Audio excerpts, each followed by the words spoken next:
Hey Crown Content Publications followers, viewers, and supporters. Thank you for clicking on my video, checking out what it is I have to say again today on the Crown Content Publications YouTube channel. Learn more about my services to assist authors, freelancers, entrepreneurs, small business owners just like you in the year 2022 when you visit my website, www.contentcrownpublications.com. When I talk authors, I talk self-publication. A lot of authors out here are already established, so they may be looking for marketing and promotion with the Crown Content Publications family.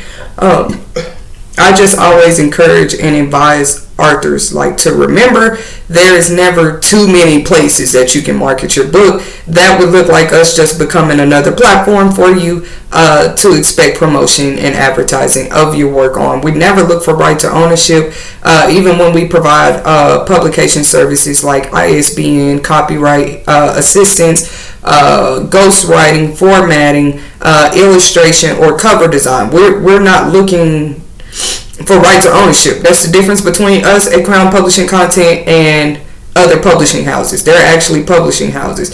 We don't print and distribute at this time, but what we can do is route you, guide you, provide you with the resources, provide you with businesses and printers that do like to work with the authors that I refer to them, okay? So anyways, if you saw the title of this video, because this is not, I'll be having to stay on track. Though publication services is my number one market, we also offer homeschool consultations, business coaching consultations, grant referral, resources consultations. These are things you can only know if you're checking in with my website weekly with information on how to book and get a consultation, and our business phone number, my business hours, how you can contact me directly and get more information about the mission we're on to service you guys this year, okay?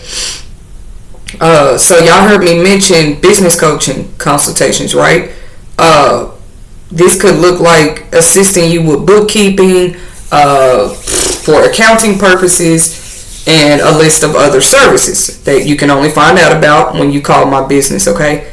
I don't normally leave my business phone number in the comment section, but I might start doing that. It just saves me a lot of time to, as far as explaining to people how they can learn more about my services.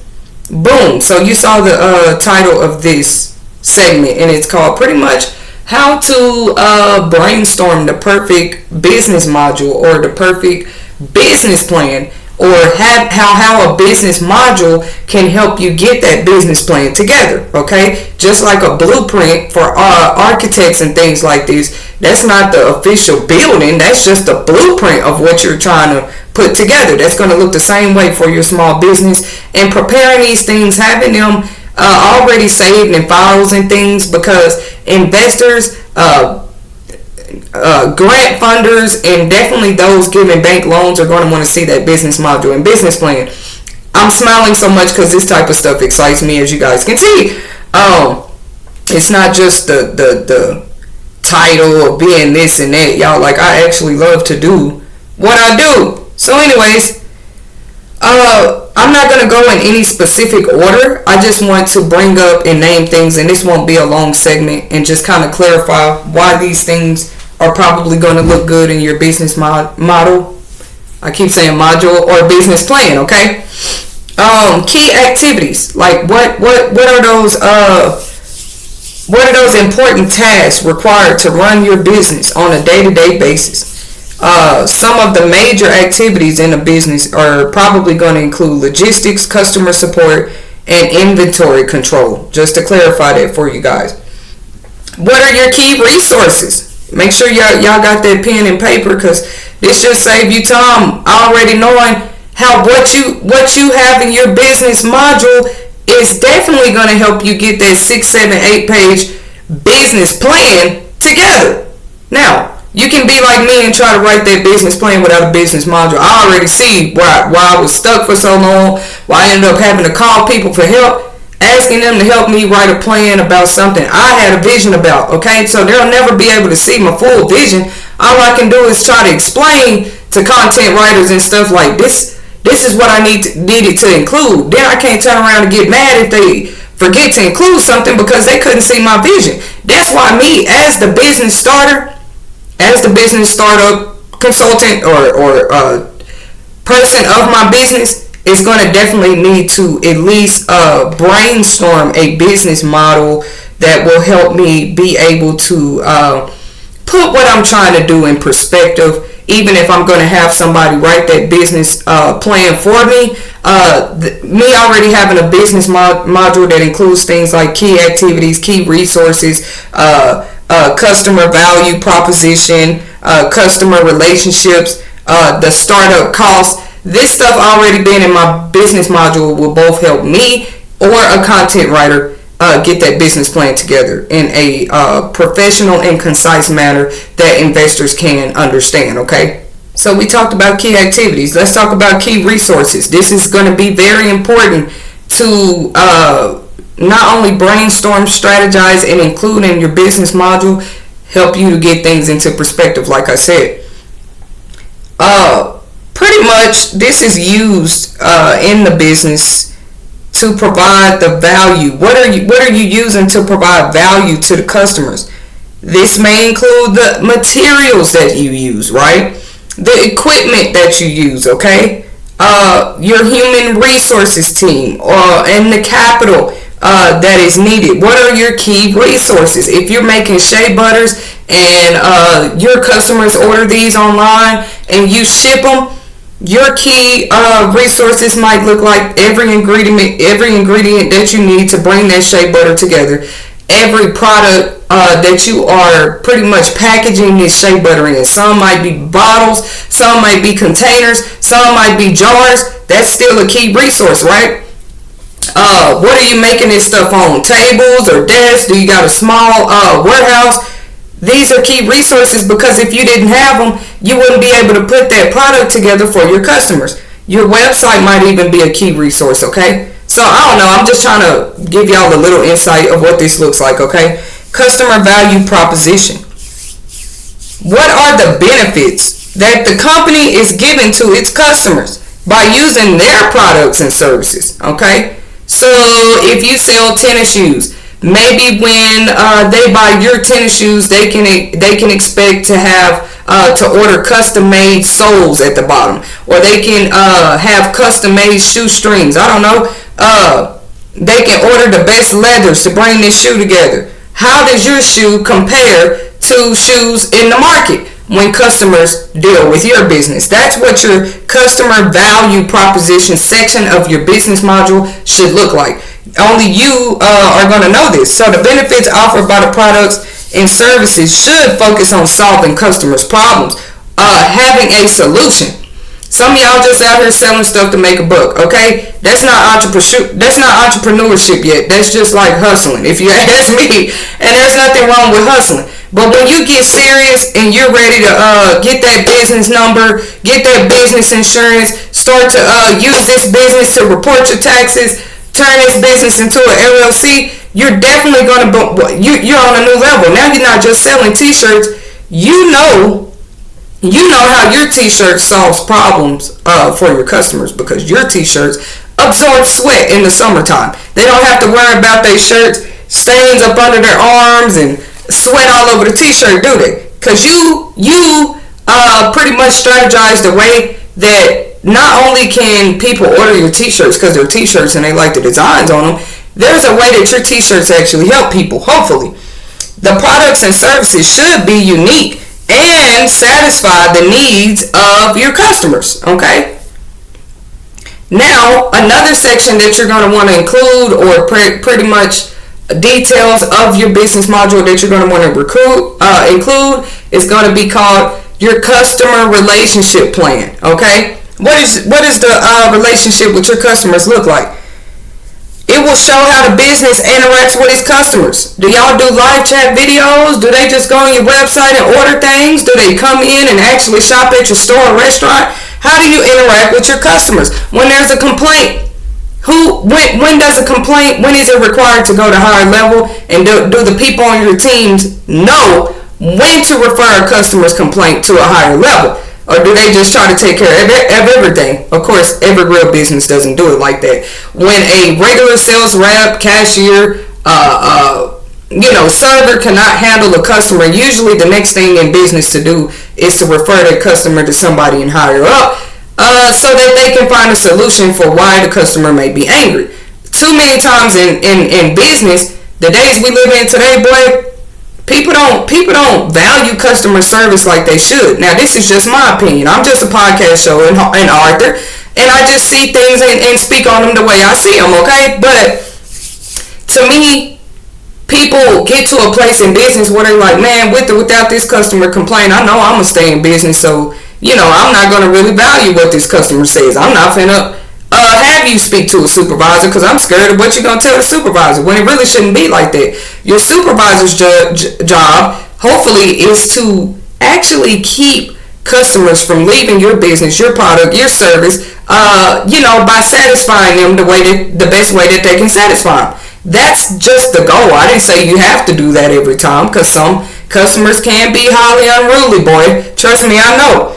But in your customer relationship section, you're going to be talking about ways that you have strategized to support customers to improve the customer experience, the communication, and the personalized assistance that they can expect from your business, okay? Whatever means by which the business will deliver its products and services as well as customer value. The means by which the business will deliver its products and services as well as customer value. You can look at these or call them your channels or your portals. Like, what are all of the ways that you are able to deliver assistance, okay? You want to include that in your business module. This just helps you, kind of like a story outline when you're preparing to write a book. This just helps you kind of put into, I keep using the word perspective, but more in perspective for the business owner. Like, look, now when I write my business plan, this business module is kind of like my blueprint or my outline of exactly what I need to make sure is included in it, okay? Your customer segments. These are going to be the customers that the business is targeting to serve, okay? So, who does your business target? Any and everybody that's going to just got some money and you're just going to try to convince them? That's not entrepreneurship level yet. That's still hustling. That's why I say I'm not against it. Some people just out here giving out cards, marketing, advertising to any and everybody. But if you know what you're doing, you're going to have a target audience, right? That face cream you sell is for women that's aging and that are trying to get rid of wrinkles, hopefully, right? That's just an example. Like, who is your target audience? And this is definitely going to need to be included in your business module, okay? It's going to involve identifying the type of customers the business will create value for through its products and services. To do this, the business has to analyze the market and determine the customer needs, okay? Determine what the customers like. I don't want to just say needs. What do the customers want, okay? How will your business satisfy this with its products and services, okay? Once again, when it comes to me being a small business consultant or coach, these are the type of things we help people, because it's not like people don't know why they started their business, or that they don't have the ambition to run the business and handle the bookkeeping part. Sometimes you need help with stuff like that. Like, man, Sherry, I never thought about who my target audience would be. This is what those 1-hour consultations with me look like, and why they are very, very important before you just throw yourself out there. I mean, now you got bad reviews all up and down. I mean, because you didn't know who your target audience was. So you got any and every different type of customer coming in here. And once something don't fall in line the way they wanted it to, they quick to report you to the Better Business Bureau. They're quick to write you a bad review on Google, right? I'm just trying to save people from that, right? You should be able to tell somebody within 5 minutes of calling your business who has an inquiry whether your services or product are even going to be right for them. That means you need a 5-minute pitch line, maybe shorter. That means at your baseball games, at wedding events, at your child's birthday party, You might still be pitching that line, but within 5 minutes, y'all, customers, and this just talking about target audience got me to thinking about this, but it's a way that could help you think about who your target audience should be. If you say, man, usually when I tell young girls between the ages of 18 and 23 about what I do, they're not interested. Or the products that I offer, they're not interested. But when I talk to this age range of Hispanic women from 30 to age 45, man, they all over my products. That's going to be, that's going to be you observing the market, you observing who might be perfect, who might be the perfect target audience for your business, okay? Many businesses came up. I'm just trying to encourage somebody real quick. Just knowing their target audience. just halting marketing and advertising to people who you paying all this extra money to market to people who are never gonna invest in your products, right? Who are never gonna see your business or your services or your skills as essential. It doesn't mean that they're not essential. I went through that in life too. I was like, man, why it seem like this community of people over here, man, they don't support me. I even took it personal. Now look at me. I'm a business coach. I'm a business consultant. I took it personal because I didn't understand that they weren't even my target audience just because they're my day-to-day social community that I expected to support me. How are they going to support something that they don't see essential, right? What I did is begin to re-strategize my target audience. If I'm going to offer homeschool grant consultations, I know exactly who my target audience is, right? Nobody's homeschooling but parents, guardians, and maybe a few teachers with children out here. Then I know who my target audience is. If I am offering publication services, right? If this is a part of my business module and I expect these publication services to assist self-published authors, why would I go market to somebody who already has 20 books out here? Which, me being the business person I still would, because like I said at the beginning of the segment, you never have too many places to market your book. But see, that's my job to know how, to pitch my business. Like I said, within the first 5 minutes, I'ma know, and that customer or potential client should know whether I'll ever be a good fit. Even if I'm just a backup and they say, well, let me take your card, I'm going to put this in, let me put, because I have been having this issue, and I'm giving what you're saying thought. I'm having an issue with this publisher over here, or my literary agent went completely honest up front.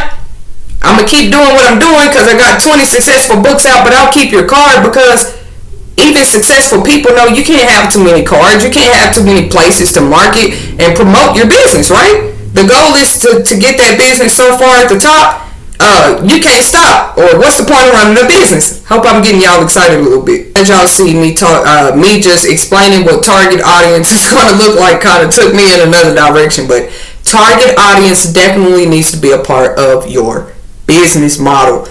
That outline that prepares you to write that business plan, okay?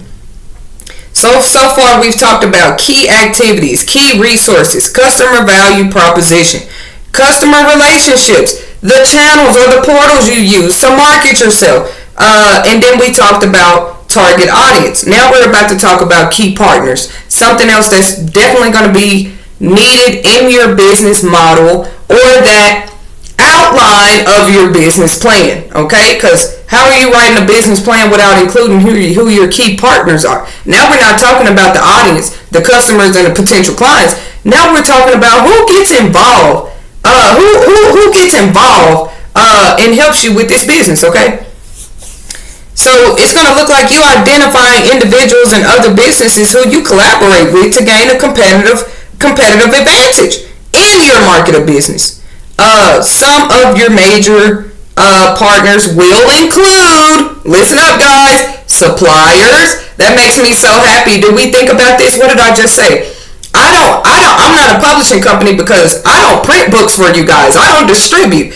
But what I do is connect you to distributors, to printers, okay? Therefore, these people that I connect self-published authors to, I guess I could consider them a supplier. Like me being a self-published author myself and having books on Amazon, Amazon is a key partner to my self-entrepreneur, entrepreneur journey. They're just one. I might have other book distributor platforms that I use that help me to get these books printed on demand. Okay, but I named Amazon because they're pretty universal and you guys know about them. So that's what a supplier is going to look like. Do you involve yourself with like vendor events, meet and greet organizations for people in your same market or industry of business, event organizers? Do these people help you to get out here and market and advertise yourself? Because if they do, they're going to also be considered a key partner to your business. And then community outreach programs and organizations. Do these people help to promote your, I guess that one right there probably rings bells to you small nonprofit organizations who still need a business module and a business plan when you are just starting up that nonprofit, okay? Because your nonprofit is still a business. Actually, you're so much of an entrepreneur at that level. Getting your nonprofit business number is just the beginning. Registering that tax ID for tax ID number is just the beginning.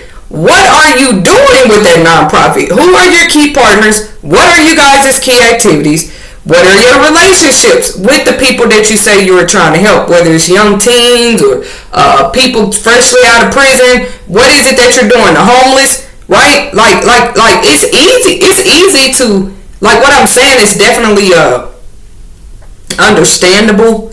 I'm just putting it in perspective to help some of you entry levels, because I think some people forget, as long as this world exists and evolves and generations are coming up, you will always have an entry level entrepreneur. You will always have an entry level student. You will always have an entry level this and that, because see, everybody is simply not on the same level. What I do as a business coach and consultant, I totally encourage entry level anything, because I know that that's just your beginning. That's just your start out point. And if you think these people that ain't been in the industries of business they've been in 30, 45 years didn't have an entry level point, you're wrong.